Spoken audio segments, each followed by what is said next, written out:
Hello student, today we will read about chapter number 4 from the diary of Anne Frank. This chapter extract from the diary of Anne Frank. At the age of 13 years, she wrote that diary personally. We have read about this chapter and the remaining portion we will discuss today. We have read that to enhance the image of this long awaited friend in my imagination, I don't want to jot down the fact in this diary the way most people would do, but I want the diary to be my friend and I am going to call this friend Kitty. Anne Frank लिखती हैं कि उन्होंने ये diary सिर्फ इस वजह से नहीं लिखी कि बहुत सारे लोग इस तरह की डायरी को लिखते हैं, बल्कि इस वजह से लिखी, इस तरह से लिखी है कि वो इस डायरी को हमेशा अपनी दोस्त बनाकर रखेंगी और दोस्त की तरह वो डायरी उनके पास रहेगी। और इसका उन्होंने नामकरण भी किया है, उस डायरी का नाम भी लिखा है। इसका नाम उन्होंने जो है किटी रखा है। क्या नाम रखा है इसका? Kitty. Since no one would understand a word of my stories to Kitty if I were to plunge right in, I had better provide a brief sketch of my life, much as I dislike doing so. Since no one would understand, Anne Frank लिखती हैं कि कोई भी व्यक्ति ऐसा नहीं है जो उन्हें समझ सके, उन्हें जान पाए, उनके बारे में जान पाए। इस संसार में उनके अंदर की जो कहानी, उनके अंदर की जो स्टोरी है, उनके अंदर जो शब्द हैं, उसे कोई जान पाए। Word of my story to Kitty. लेकिन कब जान पाएगा? जब मैं डायरी में लिख दूंगी, अपनी सारे इमोशन को, सारी बातों को उसमें उतार दूंगी, तब जाके लोग जान पाएंगे। If I were to plunge right and I had better provide a brief sketch of my life, तो मैं अपने जीवन का बहुत अच्छे से स्केच यानी कि उसमें चित्रण कर सकती हूँ, और मैं जो भी मुझे पसंद है या जो नापसंद है वो सारी बातें उसमें लिख सकती हूँ। My father, the most adorable father I have ever seen, did not marry my mother until he was 36 and she was 25. मेरे पिता दुनिया की सबसे अलग, सबसे विचित्र, सबसे अलग प्रकार के मेरे पिता हैं। एनी फ्रैंक लिखती हैं, most adorable father I have ever seen, मैंने कभी भी किसी के पिता को इतना अलग नहीं पाया जितना मेरे पिता थे। Did not marry my mother, और जब तक वो 36 ईयर के नहीं हुए तब तक उन्होंने मेरी माँ से शादी नहीं की, और मेरी माँ 25 की थी और मेरे पिताजी 36 के। My sister Margot was born in Frankfurt in Germany in 1926, और मेरी बहन जिसका नाम था मार्गोट जो कि मुझसे बड़ी थी, उसका जन्म जर्मनी के एक शहर में जिसका नाम था फ्रैंकफर्ट। जर्मनी का एक बहुत बड़ा शहर है, राजधानी तो आप जानते होंगे, बर्लिन जर्मनी की राजधानी है। जिस तरह से दिल्ली हमारे यहाँ की राजधानी और लेकिन मुंबई बहुत बड़ा शहर है, उसी तरह से बर्लिन और फ्रैंकफर्ट की बात हो रही है यहाँ पर। 1926 में उसका जन्म हुआ। आई वॉज बॉर्न ऑन 12 जून 1929, और मेरा जन्म कब हुआ? एनी फ्रैंक लिखती है मेरी सिस्टर से 3 साल के बाद। सिस्टर का 1926 में और मेरा 1929 में, after 3 years। My mother, after that she wrote, my father emigrated to Holland in 1933। 1933 की बात कर रही है कि 1933 में मेरे पिताजी इमिग्रेटेड चले गए एक शहर से दूसरे शहर, यानी कि हॉलैंड चले गए वहाँ बसने के लिए, वहाँ रहने के लिए। I lived in Frankfurt until I was 4। 4 साल तक तो ये लड़की अपने पिताजी के साथ फ्रैंकफर्ट में रही। उसके बाद इनके पिताजी 1933 में हॉलैंड चले गए। My mother Edith Hollander Frank went with him to Holland in September while Margot and I were sent to Aachen to stay with our grandmother. मेरे पिताजी और मेरी माँ एडिथ हॉलैंडर फ्रैंक जिसका नाम था, मेरे पिताजी के साथ चली गई हॉलैंड इन सितंबर के मंथ में while मार्गोट एंड आई, और जबकि मेरी बहन मार्गोट और मैं हम दोनों लोग were sent to Aachen to stay with our grandmother. हम लोगों को अर्चन भेज दिया गया जहाँ पर मेरी दादी माँ रहती थी और मैं अपने दादी माँ के साथ रहने के लिए वहाँ चली गई। मार्गोट वेंट टू हॉलैंड इन दिसंबर, लेकिन दिसंबर आते आते मार्गोट भी जो है हॉलैंड चली गई। एंड आई फॉलोड इन फरवरी, और उसके 3 महीने के बाद फरवरी में मैं भी हॉलैंड चली गई। पिताजी कब गए? सितंबर में। मार्गोट कब गई? दिसंबर में। मैं कब गई? फरवरी में। तो लगभग 6 मंथ के अंदर सारे के सारे लोग पूरी फैमिली, पूरा परिवार जो है वहाँ शिफ्ट हो गया। When I was plunked down on the table as a birthday present for Margot, और जब हम लोग एक ऐसी दुनिया में आ गए, एक ऐसी दुनिया जो बहुत ही अलग और विभिन्न थी, यानी कि समाज से थोड़ा परे कुछ अलग घटनाएं, अलग चीज़ें होती थी। I was plunked down on the table as a birthday present, तो जो बर्थडे आया, बर्थडे प्रेजेंट में मार्गोट के लिए हम लोग एक ऐसे संसार में आ गए, एक कैजुअल वे में आ गए। यहाँ पर बात कर रहा है एक ऐसे रास्ते की, एक ऐसी जगह की कि एक नॉर्मल सी लाइफ, नॉर्मल सी कैजुअल सी लाइफ जो है, कैजुअल से रास्तों पर चल के जो है उस संसार में हम लोग एंट्री कर चुके थे। I started right away at the Montessori nursery school, और मैंने पढ़ाई शुरू की उसी समय मॉन्टेसरी नर्सरी स्कूल से मैंने पढ़ना शुरू किया।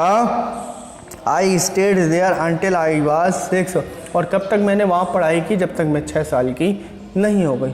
4 साल की जब ये थी, 4 इयर्स की, तो इन लोगों ने माइग्रेट कर दिया था हॉलैंड के लिए, और 4 साल से 6 साल तक यानी 6 ईयर तक, अबाउट 2 इयर्स ये लोग उस स्कूल में पढ़े। At which time I started in the first form, और जहाँ पर मैं स्टार्ट किया मैंने फर्स्ट फॉर्म यानी फर्स्ट क्लास में, पहली कक्षा में ये पहुँचे। In the 6th form my teacher was Mrs Kooperus the head mistress. In the 6th form, और कक्षा 6 की जो मेरी टीचर्स थी वाज मिसिस कूपर्स, जिसका नाम था Mrs Kuperus the head mistress, वही जो है हमारी प्रिंसिपल भी थी, हेड मिस्ट्रेस भी थी। At the end of the year we were both in tears, जब वर्ष का अंत आया, जब साल ख़त्म होने को आई, we were both in tears, हम दोनों लोगों की आंखों में आंसू थे। We said a heartbreaking farewell, हम लोगों ने जब एक दूसरे को फेयरवेल कहा तो हम लोगों के मन और हम लोगों के दिल रो रहे थे, आंखों से आंसू बह रहे थे, बहुत दुख हो रहा था। इन द समर ऑफ 1941, अब बात हो रही है 1941 की, समर की। अब ये एली फ्रैंक जो है अबाउट 12 इयर्स की हो चुकी है। ग्रैंड माँ फेल इल, कह रही है कि मेरी दादी माँ बीमार पड़ गई। And had to have an operation, और उनका क्या करना पड़ा? ऑपरेशन करना पड़ा, बीमार हो गई। So my birthday passed with little celebration, जिसकी वजह से हमारा बर्थडे नहीं मना पाए हम लोग, सेलिब्रेशन नहीं हो पाया, खुशियाँ ज़्यादा नहीं मनाई, क्योंकि दादी माँ की तबीयत ख़राब थी और दादी माँ का ऑपरेशन हुआ था, इसलिए वो खुशियाँ मनाई नहीं गई। और हमारा जो बर्थडे था वो लिटिल सेलिब्रेशन से, यानी थोड़ी बहुत खुशियाँ मना के बना लिया गया। In the summer of 1941, Grandma fell ill and had to have an operation, so my birthday passed with little celebration. Grandma died in January 1942, और उसी वर्ष जनवरी 1942 की बात कर रहा है, मेरी दादी माँ जो थी वो लगभग 1942 में उनकी डेथ हो गई थी जब मैं सिर्फ 12 साल की थी। No one knows how often I think of her and still love her. कोई नहीं जानता था कि मैं अपनी दादी माँ को कितना प्यार करती थी और मैं उनके बारे में कितना सोचती थी, ये कोई भी नहीं जान सकता। वो छोटी सी बच्ची 13 साल की एनी फ्रैंक अपनी डाइट से पहले, मरने से पहले जो है इस डायरी को लिख जाती है और उसी की डायरी से ये पूरा चैप्टर एक्सट्रैक्ट किया गया है, लिया गया है। इस वजह से उसने डायरी लिखी क्योंकि उसका कोई अच्छा और पक्का और सच्चा दोस्त नहीं था। उसने अपना बेस्ट फ्रेंड अपनी डायरी को ही बना लिया था और उसने अपनी डायरी का क्या नाम रखा था? Kitty. This birthday celebration in 1942 was intended to make up for the other and grandma's candle was lit along with the rest। तो 1942 का जो मेरा बर्थडे था वो ऐसे ही निकल गया और हमेशा के लिए हम लोगों ने दादी माँ की जो कैंडल थी, यानी उनकी याद में जो मोमबत्ती जलाई जाती है, वो हमेशा के लिए जला दी गई ताकि दादी माँ को याद रखा जाए। The four of us are still doing well। हम चारों लोग अभी भी अच्छा कर रहे थे। चार कौन? मार्गोट, मैं खुद, एनी फ्रैंक, मेरे पिताजी और मेरी माँ। And that brings me to the present day of 20th June. और चारों लोग अच्छा करते हुए जनवरी में इनकी दादी माँ जो है डाइट हो गई थी। उसके बाद 20th जून 1942 की बात हो रही है। And the solemn dedication of my diary. मैं लगातार जब से उसके बाद से 20th जून से अपनी डेडिकेशन जो है डायरी के लिए देती थी और मैं डायरी लिखती थी ताकि मैं अपनी सारी बातों को लिख सकूं। 20th जून 1942 को वो लिखना शुरू करती है, डियरेस्ट किटी, मेरी प्यारी Kitty, our entire class is quaking in its boots. हमारी पूरी कक्षा जो है आपस में बात कर रही है, कोई ऐसे ही बात निकल के आ रही है। Shaking with fear and nervousness, कुछ नर्वस हैं लोग, कुछ जो है टेंशन में हैं। द रीज़न ऑफ कोर्स, और इसका कारण क्या हो सकता है? Is the forthcoming meeting in which the teachers decide who will move up to the next form and who will kept back. इसलिए नर्वस थे सारे लोग क्योंकि थोड़ी ही देर में मीटिंग होने वाली थी टीचर्स की, जिसमें ये डिसाइड होना था, ये फैसला और ये निश्चय होना था कि कौन नेक्स्ट क्लास में मूव कर जाएगा और कौन इसी क्लास में रह जाएगा। जैसे आपका रिजल्ट आता है, बहुत सारे लोग पास हो जाते हैं और बहुत सारे लोग फेल हो जाते हैं, उसी तरह से एनी फ्रैंक लिखती है अपनी डायरी में कि एक ऐसा टाइम था कि पूरी क्लास आपस में बहुत टेंशन में थी, बात कर रही थी, नर्वसनेस थी। वो इस वजह से थी कि सारे टीचर्स थोड़ी देर में मीटिंग करने वाले थे और उस दिन समझ लीजिए रिज़ल्ट आने वाला था कि कितने लोग क्लास से मूव कर जाएंगे नेक्स्ट क्लास में और कितने लोग उसी क्लास में रह जाएंगे। Half the class is making bets.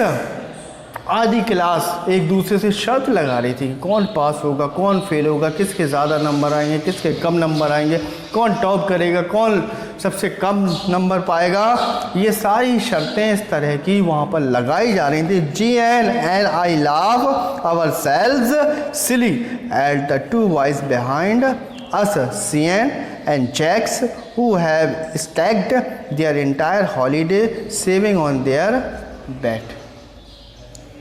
मैं और मेरी एक दोस्त जिसका नाम जीएन था, हम दोनों लोग हंस रहे थे क्योंकि हमारे पीछे दो ऐसे बालक, ऐसे स्टूडेंट बैठे हुए थे जो पूरे साल जिन्होंने शर्त लगाने में ही अपना समय गंवा दिया था, न कभी पढ़ाई की थी, न कभी जो है अच्छे से कुछ याद किया था, जिनका नाम सीएन और जैक्स था। वो लोग हमेशा छुट्टियों में भी शर्तें लगाया करते थे। From morning to night it's you are going to pass। No I am not, yes you are, no I am not। Even G.S. pleading glances and my angry outburst can't calm them down। From morning to night, सुबह से लेकर रात तक, शाम तक वो लोग आपस में कहते रहते थे yes you are, no I am not. वो कहता था हाँ तुम फेल हो जाओगे। वो दूसरा कहता था नहीं मैं फेल नहीं होऊंगा, तुम फेल हो जाओगे। या पहले वाला कहता था मैं पास हो जाऊंगा, वो कहता था नहीं तुम पास नहीं होगे, मैं पास हो जाऊंगा। इस तरह की बातें एक दूसरे से सुबह से लेकर शाम तक करते रहते थे और आपस में शर्त लगाया करते थे। इफ़ यू आस्क मी, यदि आप मुझसे पूछें, there are so many dummies that about a quarter of the class should be kept back. अगर आप मुझसे पूछें तो मैं बस यही कहना चाहूँगी, यानी फ्रैंक कहती हैं कि मुझे लगता है लगभग 25% जो क्लास के स्टूडेंट हैं वो इसी क्लास में रह जाएंगे, वो मूव नहीं कर पाएंगे, यानी वो पास नहीं हो पाएंगे। But teachers are the most unpredictable creature on earth. लेकिन यहाँ पर देखिए कितनी अच्छी बात है, यानी फ्रैंक लिखती हैं कि teachers are the most unpredictable, कि जो शिक्षक होते हैं, टीचर होते हैं, ये दुनिया के सबसे ज़्यादा अनप्रिडिक्टेबल है। आप जैसा अनुमान लगाओगे वैसा होने वाला नहीं है। आप हो सकता है अनुमान लगाओगे टीचर आपको इसमें नंबर ना दे, हो सकता है उसमें आपको वो मार्क्स मिल जाए, या आप अनुमान लगा दें कि इसमें तो 100% हमें मार्क्स मिलेगा, हो सकता है उसमें आपको मार्क्स ना मिले। इसी वजह से एनी फ्रैंक अपनी किताब में, अपनी डायरी में लिखती हैं कि teachers are the most unpredictable creatures on the earth. पूरे संसार में, पूरी धरती पर, पूरी पृथ्वी पर टीचर एक ऐसा क्रिएचर, एक ऐसा प्राणी है जिसके बारे में अनुमान लगाया ही नहीं जा सकता। What will happen to that student and what will happen to the Annie Frank, we will see in the next video. And there are many portion remaining of this chapter and many interesting fact about this chapter we will read about the next video. I hope you like the video. If you have any problem, please comment in the comment box. Thank you.